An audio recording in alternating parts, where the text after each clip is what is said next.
الرحمن الرحیم نحمده ونصلی ونسلم علی رسوله الکریم اما بعد۔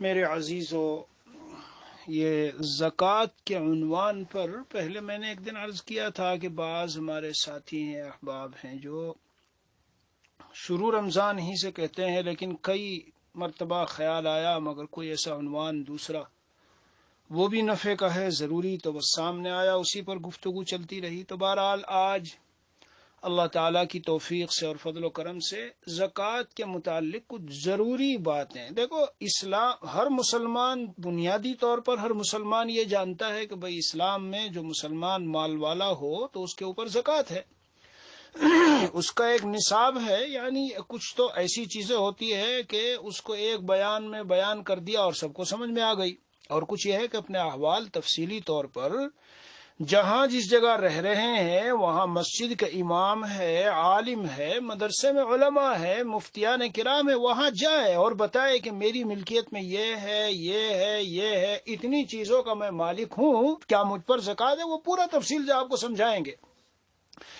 تو یہ اس پہلو سے تو مجھے بیان نہیں کرنا، وہ تو مسائل کی بات ایسی ہوتی ہے کہ آدمی جائے اور معلومات کرے، لیکن کچھ ایسی اصلاحی باتیں کہ جہاں ہم سے چوک ہوتی ہے یا لاپرواہی زکوٰۃ کی ادائیگی میں، میرے عزیزو یہ بہت خطرناک ہے۔ بہت مرتبہ یہ دیکھا گیا کہ جن لوگوں کے پاس مال ہے تو ماشاءاللہ وہ نکالتے رہیں گے، سال بھر نکالیں گے، تھوڑا تھوڑا تھوڑا تھوڑا دے رہے ہیں، لیکن اگر ان سے پوچھیں تم نے اپنے پورے مال کا حساب لگایا کتنا بنا، اور حساب لگا کر اس کے اندر سے 40واں حصہ تم نے ادا کیا، 40,000 ہے تو 1000 ادا کیے، 40 لاکھ ہے تو 1 لاکھ ادا کیے، 40 کروڑ ہے تو 1 کروڑ ادا کیے، حساب ہی نہیں لگاتے، دیتے رہیں گے اور ذہن میں رکھیں گے کہ میں بہت دے رہا ہوں، غریبوں کو دیتا ہی رہتا ہوں، اور بس لکھا دیں گے کہ زکوٰۃ کی مت، زکوٰۃ کی مت، زکوٰۃ کی مت۔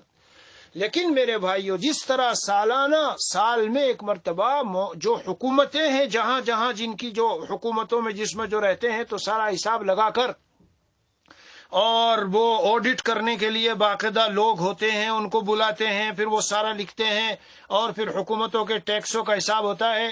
میرے عزیزو، اسی طرح اللہ عز و جل نے جو مال ہم کو دیا، یہ بھی ایک جملہ ذہن میں رکھو کہ جب ہم مال کی زکوٰۃ نکالیں تو یہ نہ سمجھے کہ میرے پاس تو اتنا ہے، 40 کروڑ کا میں مالک ہوں، تو کیا 1 کروڑ ایسے دے دوں گا لوگوں کو، غریبوں کو؟ ارے خدا کے بندے، جب دے رہے ہو 1 کروڑ تو یوں تو سوچو کہ وہ 39 کروڑ جو تمہارے پاس ہے وہ کس کا دیا ہوا ہے؟ یہ جو نظر آتا ہے کہ میں اتنا زیادہ دے رہا ہوں، اتنا کیسے دے دوں، یہ تو بہت بڑی مقدار ہے۔ جیسے جب وراثت کا مسئلہ ہوتا ہے نا عام طور پر، جی، ابا کے انتقال کے بعد وراثت کا مسئلہ آیا، اب ایک بیٹا اور ایک بیٹی یعنی بھائی بہن ہیں، اور جو دنیا سے گیا اس کے بعد ماشاءاللہ اللہ نے خوب دولت دی، تو اب یہ بیٹا سوچتا ہے یار بہن کا 1/3، یہ تو کروڑ ابا نے چھوڑے ہیں، تو اتنے میں اپنے بہنوں ہی کو دے کے اس کو خامخواہ مالدار بنا دوں، بہن کو دے دوں ویسے ہی، کوئی خاص بات نہیں، کوئی تقاضا نہیں، کوئی یعنی معاشرے میں کوئی میرے اوپر دباؤ نہیں ہے، اور اس کے نتیجے میں کوئی کورٹ کیس نہیں ہوگا یا پولیس کی یا کہیں کی کوئی بات نہیں ہوگی، تو میں خامخواہ پاگل ہوں کہ اتنا دے دوں؟ مگر وہ اسی وقت میں ٹھیک یہ نہیں سوچتا کہ جس شریعت نے، جس دین نے، جس اللہ عز و جل نے مجھے پیدا کیا، اور جس شریعت و دین میں جو ضابطے بنائے، تو اگر اسے 1 کروڑ دے رہا ہوں تو میرے پاس تو 2 رہ رہا ہے، اسے 2 دے رہا ہوں تو 4 کروڑ تو میرے پاس ہے۔ یہ مجھے کس نے دلوایا؟ اللہ نے دلوایا۔ اس لیے میرے بھائیو، جب اللہ کے حکم کو پورا کرنے پر آؤ تو مقدار نہ دیکھو کتنی ہے، یہ نہ دیکھنا چاہیے۔ اس لیے قرآن کریم میں سورہ بقرہ شروع ہوتے ہی جہاں اللہ عز و جل نے، غور سے سننا میری باتوں کو، خرچ کرنے کا ذکر کیا ہے، تو وہاں فرمایا وَمِمَّا رَزَقْنَاهُمْ يُنْفِقُونَ، جو مال ہم نے دیا اس میں سے خرچ کرتے ہیں۔ اور 20 30 32 جگہ تو قرآن کریم میں ایسی آئی جہاں نماز اقیم الصلاۃ آتوا الزکاۃ، اقیم الصلاۃ آتوا الزکاۃ، یقیمون الصلاۃ ویؤتون الزکاۃ، یقیمون الصلاۃ ویؤتون الزکاۃ۔ میرے عزیز اور بھائیوں، جیسے میں نے عرض کیا کچھ باتیں تو آپ کو معلوم ہے، وہ معلوم شدہ باتیں نہیں بتانی، مجھے کچھ اصلاحی باتیں اور تنبیہ کی باتیں آپ کو نقل کرنی اور وہ ذکر کرنی ہے۔ ہاں، زکوٰۃ دینا فریضہ ہے اسلام کا، یہ تو جانتے ہیں، لیکن یہ جو باتیں میں عرض کر رہا ہوں انہیں دل کے کانوں سے سنو اور دل میں جگا دو اور بٹھاؤ۔ جب دینے پہ آؤ تو طیبۃ بہا نفسہ۔ ابھی ایک روایت میں دیکھ رہا تھا، جی آپ صلی اللہ علیہ وسلم جہاں جنت میں داخلے کی ضمانت دے رہے ہیں تو ایک اعمال میں سے کمل یہ ذکر کر رہے ہیں کہ زکوٰۃ دیتا ہو دل کی خوشی سے، بالکل زور نہ پڑنا چاہیے۔ ہاں، اور اس کا فائدہ آخرت میں تو ہوگا ہی۔ اگر نہ دی زکوٰۃ میرے عزیزوں تو یہ مال، والذین یکنزون الذهب والفضة ولا ينفقونها في سبيل الله فبشرهم بعذاب أليم يوم يحمى عليها في نار جهنم فتكوى بها جباههم وجنوبهم وظهورهم هذا ما كنزتم لأنفسكم۔ یہ وہ سارا جمع شدہ مال ہے جس کی تم نے زکوٰۃ نہیں دی، اس لیے آج اس کی گرمی میں تم کو تپش اور گرم کیا جا رہا ہے۔ روایت میں آیا ہے جی یہ مال جس کی زکوٰۃ نہیں دی جاتی، حدیث شریف میں جناب رسول اللہ صلی اللہ علیہ وسلم نے فرمایا، بہت ساری حدیثیں ہیں زکوٰۃ نہ دینے پر جو وعیدیں ہیں، بڑی سخت سخت وعیدیں ہیں میرے عزیزو۔ زکوٰۃ نہ دینے کا مطلب ذہن میں رکھنا یہ نہیں ہے کہ آپ صدقہ نکال رہے ہیں غریبوں کو دے رہے ہیں، اس سے زکوٰۃ نہیں ادا ہوتی۔ بہت سے لوگوں کی عادت ہے بیچاروں کی، کسی غریب کو ہاسپٹل میں دیکھا، جا کے دے دیا کہ بھائی وہ زکوٰۃ ہے میری تو لو، یہ اس پر خرچ کر لو۔ ارے شریعت کا مسئلہ علماء سے پوچھو۔ اصل بات تو میرے بھائیو یہ ہے، جو دین ہمارا ہے یہ جاننا پڑتا ہے، جاننا۔ نماز کیسے پڑھے جاننا پڑے گا، حج کیسے کرنا جاننا پڑے گا، زکوٰۃ کیسے دینی، اس کا علم حاصل کرنا فریضہ ہے، فرض ہے ہم پر۔ اگر ہم نہ سیکھیں اور دیتے رہیں اور کرتے رہیں، نماز پڑھ رہے ہیں اور وضو صحیح نہیں، سیکھی ہی نہیں تو نماز ادا ہوگی؟ تو بہرحال میرے عزیزوں اور میرے بھائیوں، اس طرح جو ہم دیتے رہیں، اب گئے ہاسپٹل میں اور جا کے دے دیا کہ بھائی غریب آدمی بیچارہ، نیک لوگوں کی بات کر رہا ہوں، اس لیے کہ شریعت کا پتہ نہیں، اللہ کے قانون اور نظام کا پتہ نہیں، جا کر کے دے دیا کہ میں تو 50,000 وہاں دے کے آیا، اس کا آپریشن ہونے والا تھا۔ ارے تو اللہ کے بندے، زکوٰۃ کے لیے مالک بنانا شرط ہے، یا تو اس غریب کے ہاتھ میں دو، یا اس غریب کا کوئی وکیل ہو، نائب ہو، جی اس کو دو۔ اگر ایسا نہیں کیا، ویسے ہی ڈاکٹر پہ اور ہاسپٹل میں جا کے بھر کے آ گئے تو کہاں زکوٰۃ ادا ہوئی؟ شادی میں بچوں کی شادی، فلاں غریب بچیوں کی 20 بچیوں کی شادیاں کرائی جو زکوٰۃ کا مال تھا، ہاں شادیاں کرائی جو زکوٰۃ کا مال تھا۔ دو باتیں سنو، یہاں بہت ہم سے پوچھتے ہیں لوگ اور باتیں آتی ہے، دو باتیں سنو، غور سے سننا، ذہن میں رکھنا۔ نمبر 1، شادی میں پیسہ خرچ نہیں ہوتا۔ کہاں شادی میں پیسہ خرچ ہوتا ہے؟ ٹھیک ہے تم کہو گے چلو 2-4 جوڑے کچھ ضرورت کی چیزیں بنا دی، مختصر پیسہ، لیکن یہ جو رسم و رواج پر خرچ ہے تو اس گناہ میں شریک ہونے کا گناہ، اور اس مجرم جرم میں جو رسومات، رواج، ہندوانہ رسمیں، غیر شرعی چیزیں، ہاں اس میں تم نے اپنا پیسہ خرچ کیا، تو جو گناہ کی باتیں اور رسم و رواج تھا تم اس میں شریک بن کر گنہگار ہوئے، نمبر 1۔ اور نمبر 2، جب تم نے اس بچی کو مالک نہیں بنایا، جی ہاں، یا اس کا کوئی وکیل نائب بن کر اس کی طرف سے جس کو اس نے کہا ہو، اس کو تم نے مالک نہیں بنایا اور پیسہ نہیں دیا، لے گئے اور لے جا کر کے سامان اور چیزیں کہ یہ اس کے جہیز میں اور اس کے فلاں میں ہے، جا کر کے جو ہے اور شادی کے لیے رکھ کر کے آ گئے، زکوٰۃ ادا نہیں ہوئی۔ تیسری بات یہاں اور ذہن میں رکھ لو جو مجھے کہیں بتانی پڑی تھی، کہ بہت مرتبہ ایسا ہوتا ہے جس بچی کا نکاح ہونے والا ہے اور وہ غریب ہے تو لوگوں نے اسے آلریڈی اتنا پیسہ دے دیا کہ وہ نصاب کی مالک بن گئی، اب تمہارا اس کو زکوٰۃ دینا کہاں صحیح ہے؟ جی ہاں، اسی لیے حضرت مفتی شفیع صاحب رحمت اللہ علیہ نے یہ بات لکھی ہے کہ لوگ اکثر زکوٰۃ جو مال ہوتا ہے اسے ایک طرح کا بوجھ سمجھتے ہیں اور یہ چاہتے ہیں بس جلدی کسی طرح اپنے ٹھکانے پہ لگ جائے. باقاعدہ حضرت فرماتے ہیں کہ یہ فریضہ ہے، فریضہ. جس طرح نماز، روزہ اور حج وغیرہ کی ادائیگی ہمیں کرنی ہے، اسی طرح مسائل کا تتبع اور تلاش و جستجو کر کے اور مستحقین کو دیکھ کر زکوٰۃ کو پہنچانا بھی ہمارا فریضہ ہے. جب اللہ عز و جل نے مال دیا اور 39 حصے مال سے تم مزے لوٹو گے تو یہ 40واں حصہ میرے بھائی ذمے اللہ نے لگا دیا ہے کہ اس کو کیا کرنا ہے. ہاں، صحیح مذہب پہ جا کے لگانا ہے. اہل علم سے، علماء سے، مقامی مفتیان کرام سے، اللہ کے نیک ان بندوں سے جو دین کے مسائل جانتے ہیں، رابطے میں رہو اور ان سے معلومات کرو. اور دین کا جب کوئی کام کرنے چلو ان سے پوچھو. دیا بھی اور مجرم بھی بنے، دیا بھی اور زکوٰۃ ادا بھی نہیں ہوئی. اور جس مال کی میرے بھائیو زکوٰۃ ادا نہ ہو، بڑی سخت وعیدیں آئی. ایک روایت میں ہے ما خالطت الزکاة مالا قط الا اہلکتہ. جو مال زکوٰۃ جب زکوٰۃ ادا نہ ہوئی اور خلط ملط ہوا اس مال میں تو برباد کرے گا اس کو. پتہ چلا ایکسیڈنٹ ہو گیا، بچے کا ایکسیڈنٹ ہو گیا، بیوی کو کینسر ہو گیا، فلاں کو یہ ہو گیا، وہ ہو گیا. یہ الائیں بلائیں زکوٰۃ دیتے رہو میرے پیارو، صدقات دیتے رہو.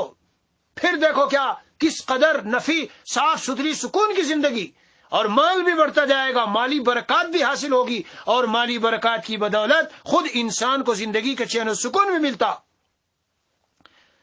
حضرت نبی پاک صلی اللہ تعالی علیہ وسلم کا ایک ارشاد مجھے یاد آتا ہے. کیا قیمتی بات ارشاد فرمائی.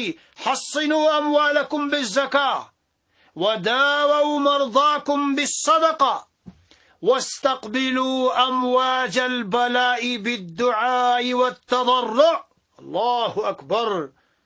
ایک جملہ، کیا بات ہے صاحب. حصنوا اموالکم بالزکاة، اپنے مالوں کو محفوظ کر لو. یعنی سمجھو زکوٰۃ دے دو تو تمہارے مال محفوظ قلعے میں ہو گئے. نہ کالے کا ڈر، نہ چور کا ڈر، نہ فلاں کا ڈر، نہ فلاں کا ڈر. یہ مانا نہیں کہ حفاظتی تدابیر ظاہری اختیار نہ کرو، نہیں، یہ نہ سمجھنا میں یہ کہہ رہا ہوں. ظاہری حفاظتی تدابیر اختیار کیجئے، لیکن انشاءاللہ عز و جل جب زکوٰۃ صحیح طرح ادا ہوئی، بس یہ جملہ یاد رکھ لینا، ادائیگی کا طریقہ اور مال کے حساب لگانے کا طریقہ، ادائیگی کا طریقہ اور مال کے حساب لگانے کا طریقہ. میرے بھائیو، میرے پیارو، مسائل پوچھو. میں تو موٹی موٹی باتیں بتاؤں گا، آدھے گھنٹے میں تھوڑا ہی سارے مسائل بتائے جائیں گے. جس دن کوئی مالک نصاب بنے، نصاب کے بقدر مال، سونے کا ہو نصاب یا چاندی کا ہو، جس دن نصاب کے بقدر میرے بھائی مال آپ کے پاس آ گیا، ٹھیک ہے، آپ جس دن مالک نصاب بنے، رمضان ہونا ضروری نہیں ہے، ہاں، شوال میں ہو، ذی قعدہ میں ہو، ذی الحجہ میں ہو.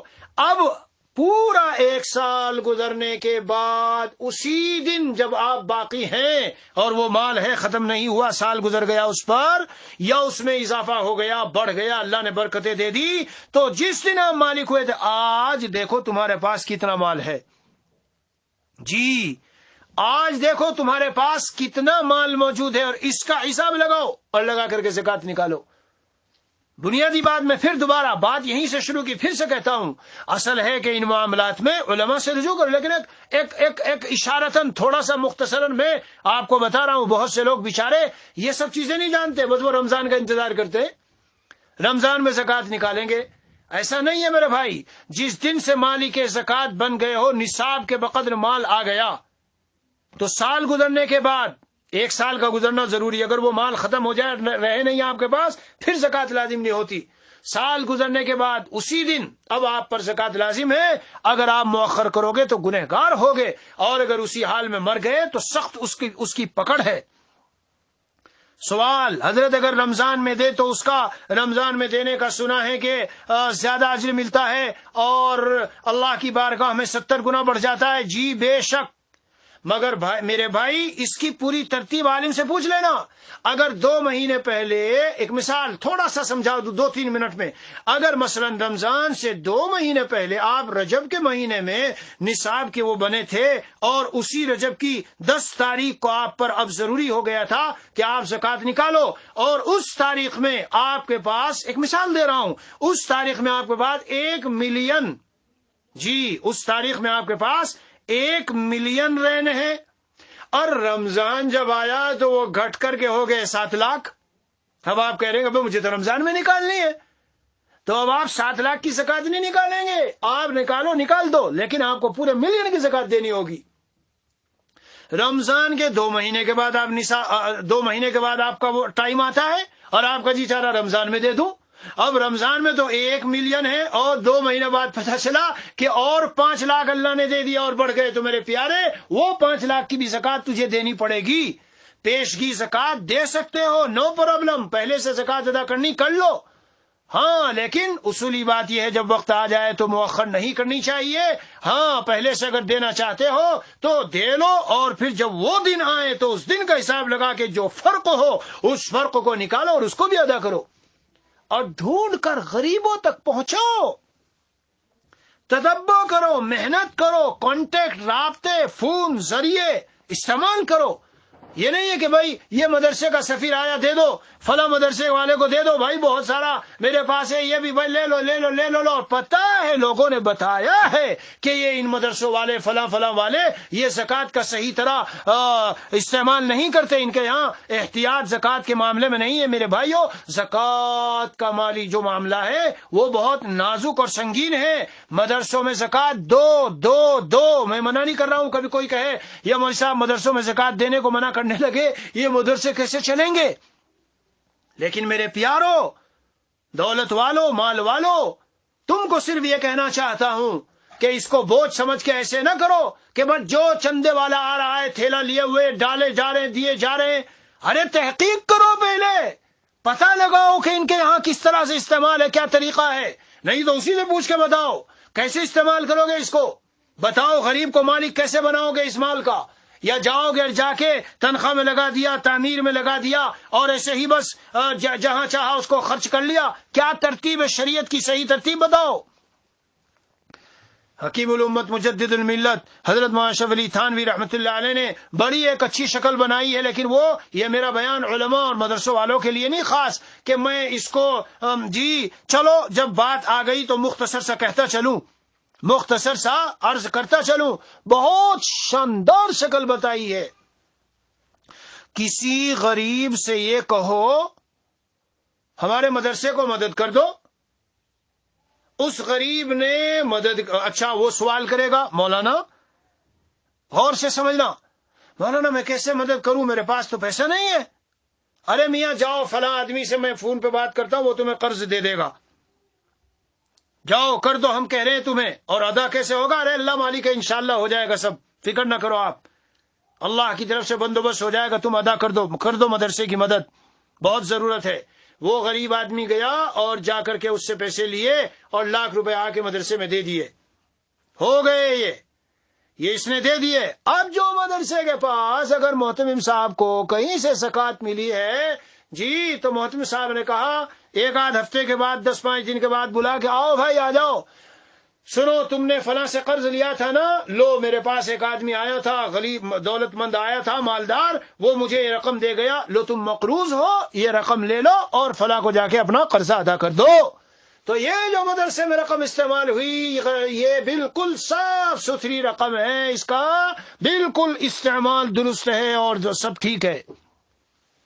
اور میرے بھائیو باقی تدبیریں پوچھو تو میں بہت ساری باتیں ہیں ابھی اور وقت بھاگا جا رہا ہے. ایک حدیث شریف میں سنا رہا تھا، ایک تو وہی حدیث شریف بیچ میں رہ گئی، سنا دوں. جس مال سے زکوٰۃ نہیں نکلی میرے بھائیو، ایک تو حدیث شریف میں آیا وہ مال باقی مال میں بھی تباہی لے آئے گا، اور ایک حدیث شریف اتنی سخت ہے کہ انتہائی زہریلے گنجے سانپ کی شکل میں قیامت کے دن یہ مال آئے گا اور اسے چمٹے گا اور گردن پہ لپٹ کر اسے گردن کا توق بنے گا اور اسے ڈسے گا اور کہے گا انا مالک انا کنزک. میں تیرا وہ مال ہوں اور تیرا وہ خزانہ جسے تو جمع کر کر کے رکھتا تھا، جمع کر کر کے رکھتا تھا۔ تف ہے میرے بھائیوں ایسی عقلوں پر، افسوس ہے ایسے ذہنوں پر، اور انتہائی ماتم کی بات ہے ایسی عقلوں اور ایسی سوچ اور فکروں پر جو مال کو جمع کرتے کرتے، ارے کس کے لیے نادان؟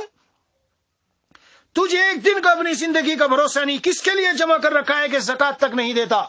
ہونا تو چاہیے کہ زکوٰۃ تو دی ہے، لیکن ساتھ میں صدقات صدقات صدقات، ادھر خرچ کرنا ادھر خرچ کرنا، چپکے سے خرچ کرنا، رات میں خرچ کرنا، دن میں خرچ کرنا۔ واللہ بتا رہا ہوں میرے عزیزوں، قرآن جب پڑھتا ہوں اور انفاق فی سبیل اللہ کی آیتیں اتنی اتنی اتنی، جنت کا ذکر، جہنم کا ذکر، انفاق انفاق، اللہ اللہ اللہ اللہ۔ قالوا لم نك من المصلين ولم نك نطعم المسكين ما سلككم في سقر۔ کون سی چیز سے تم جہنم میں گئے؟ نمازیں نہیں پڑھتے تھے، مسکین کو نہیں کھلاتے تھے، ہائے ہائے ہائے۔ تم کون سی چیز سے جنت میں گئے؟ كانوا قليلا وفي اموالهم حق معلوم للسائل والمحروم۔ جنت کے مزے لوٹ رہے ہیں، کیوں؟ انما نطعمكم لوجه الله انما نطعمكم لوجه الله لا نريد منكم جزاء ولا شكورا۔ ہم تو اللہ کے لیے تمہیں کھلاتے ہیں، مال تم پر اللہ کے لیے خرچ کرتے ہیں۔ ويطعمون الطعام على حبه مسكينا ويتيما واسيرا۔ انفاق فی سبیل اللہ۔ حضور پاک صلی اللہ علیہ وسلم نے فرمایا یا بلال انفق ولا تخش من ذی العرش اقلالا، اے بلال گنتی نہ کرو، خرچ کرتے رہو، عرش والے سے تنگ دستی کا ڈر نہ کرو۔ حضرت اسماء غالباً رضی اللہ عنہا ہے، آپ صلی اللہ علیہ وسلم نے فرمایا کہ انفقی، خرچ کرتی رہ، ولا تحصی، گنتی نہ کرنا۔ ہاں اگر گنتی کرو گی تو اللہ کی طرف سے بھی تمہیں گنتی کا معاملہ ہوگا۔ اور یہاں وہ ہے کہ زکوٰۃ دینے کو تیار نہیں ہے، حساب لگانے کو تیار نہیں۔ اجی مفتی صاحب، مولانا صاحب کیا کریں، اتنا بڑا کاروبار ہے، اب حساب لگانا ایک بڑا کام ہے۔ تیارے قبر کی تنگ و تاریک کوٹھری میں تو جائے گا اکیلا، سارا حساب لگانا پڑے گا، وہاں دینا پڑے گا۔ جس اللہ عز و جل نے مال کی یہ دولت دی ہے، اسی کا حکم ہے کہ حساب لگا کے 40واں حصہ اس میں سے نکالو، تو کیوں نہیں نکالتے؟ انا مالک انا کنزک، یہ چپٹ چمٹ کے کہے گا میں تیرا مال ہوں اور میں تیرا خزانہ ہوں۔ حضرت نبی اکرم صلی اللہ تعالی علیہ وسلم جب میرے بھائیوں معراج کے موقع پر جی سارا دیکھا آپ صلی اللہ علیہ وسلم نے کہ کس قدر سخت قسم کی سزائیں کن لوگوں کو، ان لوگوں کو جنہوں نے زکوٰۃ نہیں دی، کیسی سخت قسم کی سزائیں ان کو دی جا رہی ہے۔ بہرحال یہ حدیثیں کچھ سنا دوں، حدیثوں میں ایک نور ہوتا ہے، نور۔ حسنوا اموالکم بالزکاۃ، اپنے مالوں کو زکوٰۃ کے ذریعے محفوظ کر لو۔ وداووا مرضاکم بالصدقہ، اللہ اکبر، اپنے بیماروں کی صدقے کے ذریعے دوا دارو کرو۔ واہ واہ واہ، کیا بات ہے، کیا بات ہے میرے عزیزوں۔ یہ صدقہ، یہ مال کا خرچ کرنا جتنے اخلاص سے ہوگا، جتنا چھپ کر ہوگا، کتنے لوگ جب انتقال کرتے ہیں اللہ اللہ اللہ رشک آتا ہے، واقعی رشک آتا ہے، کیونکہ میں سفر اسفار میں ہوتا ہوں، سامنے آتے ہیں حقائق، فلاں چلا گیا دنیا سے، اب سینکڑوں، کوئی یتیم، کوئی بیوہ، کوئی بچہ، کوئی مدرسے پڑھنے والا طالب علم، سب نکل کے آتے ہیں، میری روزی اب کیا ہوگا، میرا وظیفہ فلاں دیتا تھا، میرا وظیفہ یہ دیتا تھا، اب بیچاروں کو سب نکل کے آ رہے، لوگ دیکھ رہے، ارے تمہارا بھی تو دنیا میں جیتے جی کسی کو پتہ نہیں تھا کہ کہاں کس کو کیا دے رہا ہے۔ ہاں یہ ہے سمجھدار لوگ۔ نبی پاک صلی اللہ علیہ وسلم نے ایک روایت میں ارشاد فرمایا جی کہ ابن آدم کہتا رہتا ہے، یقول ابن آدم مالی مالی مالی، میرا مال میرا مال میرا مال۔ ارے تیرا مال صرف وہ ہے جو تو نے کھا لیا پی لیا اور صدقہ کر دیا، باقی جو تیرا مال ہے وہ تو تیرے وارث کا ہے۔ ایک روایت میں ایکم مال وارثی احب الیہ من مالی، بتاؤ تم میں سے کون ہے جس کو اس کے وارث کا مال اس کے مال سے زیادہ اچھا ہو؟ فرمایا نہیں اللہ کے رسول، سب کو اپنا مال پسند ہے۔ تو فرمایا تم جانتے ہو تمہارا مال کون سا ہے؟ جمع جمع جمع، بینک بیلنس، اس پر وہ فیکٹری یہ فیکٹری، وہاں یہاں، ایسا مگن ہے مالی معاملات میں، یہ سارا تیرے وارثوں کا ہے، تیرا نہیں ہے۔ بہرحال داو مرضاکم بالصدقہ، صدقے کے ذریعے دوا، صدقہ ارے کیا بیماری اور کیا بلا اور کیا مصیبتیں اور کیا ضرورتیں اور کیا مسائل اور کیا ٹینشن اور کیا ڈپریشن اور کیا حوادث اور کیا کورونا وائرس اور کیا فلاں فلاں. صدقہ عجیب و غریب شے ہے، عجیب و غریب شے. سب سے بڑی بات یہ ہے سارے حوادث کی بنیاد اللہ کا غضب ہے، اور اللہ عز و جل کا غضب صدقے سے اللہ تعالیٰ کا غصہ ٹھنڈا ہوتا ہے. تو میرے بھائیوں بڑی چیز ہے مال کو خرچ کرنا. آج کا ہمارا موضوع بنیادی طور پر زکوٰۃ ہے. تیسرا حصہ حدیث شریف کا پیارا نورانی جملہ ہے، اس لیے اس کو نقل کر دوں. ارشاد فرمایا وَاسْتَقْبِلُوا أَمْوَاجَ الْبَلَاءِ بِالدُّعَاءِ وَالتَّضَرُّعِ. اوئے ہوئے ہوئے کیا بات ہے. امواج البلا، بلاؤں کی لہریں اور موجیں جس طرح سمندر کی موجیں آتی ہیں، اس طرح جب چاروں طرف بلاؤں کی لہریں اور موجیں اٹھ رہی ہو تو دعا و تضرع کے ذریعے اس کا استقبال کرو، اللہ کے سامنے گڑ گڑاؤ، رو، خوب دعائیں مانگو. میرے پیارو، جس گھڑی میں، جن لمحات میں، جن دنوں میں آپ کو یہ حدیث سنا رہا ہوں، ہم انہی حالات میں ہیں کہ بلاؤں کی موجیں، آفتوں کی موجیں سمندر کی موجوں کی طرح آفت امت مسلمہ پر آ کے پڑی ہے. اس لیے بڑی دعا اور تضرع اور آہوزاری کی ضرورت ہے میرے پیارو، بڑی تضرع اور دعا اور آہوزاری کی ضرورت ہے. ہاں، بہرحال مال کی زکوٰۃ کے معاملات چل رہے تھے. میں نے عرض کیا زکوٰۃ دو، مسائل علماء سے پوچھ کر دو. یہ نہیں کہ وہ وہاں ہاسپٹل میں فلاں غریب آدمی ایڈمٹ ہو گیا تھا، جا کے دے کے آگے. ارے زکوٰۃ کہاں ادا ہوئی تیری؟ ہاں، شادی تھی، 10 بچیوں کی شادی کرا دو، ٹھیک ہے کراؤ، کون انکار کرتا ہے. لیکن یہ پہلا تو رسم و رواج پورا کرنا، شریک ہوئے تم گناہ میں، یہ ہوا. اور دوسرے جب اس کو مالک نہیں بنایا تو زکوٰۃ کہاں ادا ہوئی. اور تیسری بات میری یاد رکھنا، یہ میں نے کہیں کسی کو بتایا، اس لیے آپ کو بتاتے چل رہا ہوں کہ اکثر ایسے موقع پر اس بچی کو لوگ اتنا دے دیتے ہیں کہ وہ صاحب نصاب ہو گئی. اگر صاحب نصاب ہو گئی تو آپ کی زکوٰۃ ادا نہیں ہوگی. بہرحال اس لیے حساب لگاؤ، اور اس دن کے آنے سے پہلے کہ جو دن آپ نصاب کے مالک بنے ہیں، 1 مہینہ پہلے، 15-20 دن پہلے سے حساب لگانے شروع کرو. پوری سیٹنگ کرو، پوری ترتیب بناؤ، پیکٹ بناؤ چیزوں کے، کھانے کے، پینے کے، پیسوں کے، اور پورے فون کرو، رابطے کرو، معلومات کرو کہاں کہاں کس کس کو دینا ہے. جی ہاں، جو مال آپ کا قرض وغیرہ میں ہے، اگر یہ تجارتی قرض ہوتا ہے، تجارتی قرض، تو میرے عزیزوں اور بھائیوں تجارتی قرض پر زکوٰۃ دینی ہے. اگر آپ کہیں میرا تو ملینوں قرض میں ہے، اگر میں زکوٰۃ دوں، گھر میں تو کیش ہے نہیں، تو جب وہ ملینوں آئے گا تب دے دینا. لیکن یاد رکھنا اگر سال گزر گیا سال، 2 سال گزر گئے 2 سال، 3 سال گزر گئے 3 سال، لیکن سب سالوں کی زکوٰۃ دینی پڑے گی. میں تو یہ کیا کرتا ہوں اور اس کو آپ لوگوں کے لیے پسند کرتا ہوں. جی یحب لأخیہ ما یحب لنفسہ، اس طرح کا جو تجارتی قرض ہوتا ہے تو ہم تو اپنا حساب لگا کے پیشگی زکوٰۃ دینے کی وہ کرتے ہیں. کیوں؟ اس امید پر کہ اے میرے مہربان اللہ، جی میں تو گویا یہ سمجھ رہا ہوں کہ یہ سارا قرض میری ہی ملکیت میں ہے اور میں زکوٰۃ دے رہا ہوں. اے اللہ، اس کی بنیاد پر آپ میرے لیے آسان کر دینا کہ یہ سارے جو مقروض ہیں آسانی سے قرضہ دے دیں.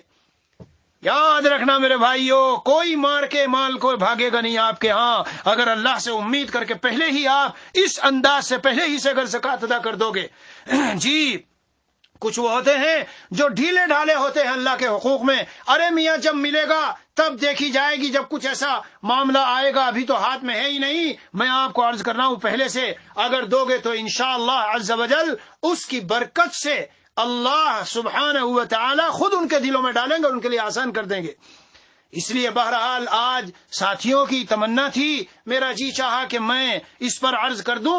بنیادی بات زکوٰۃ میں ذہن میں رکھنا کہ لازمی طور پر غریب آدمی کا مالک بننا ضروری ہے، یا غریب آدمی کا کوئی نائب ہو، وکیل ہو، جی جس کو اس نے مقرر کیا ہو، اس کا مالک بننا. جب تک نہیں بنا، جب تک زکوٰۃ ادا نہیں ہوتی.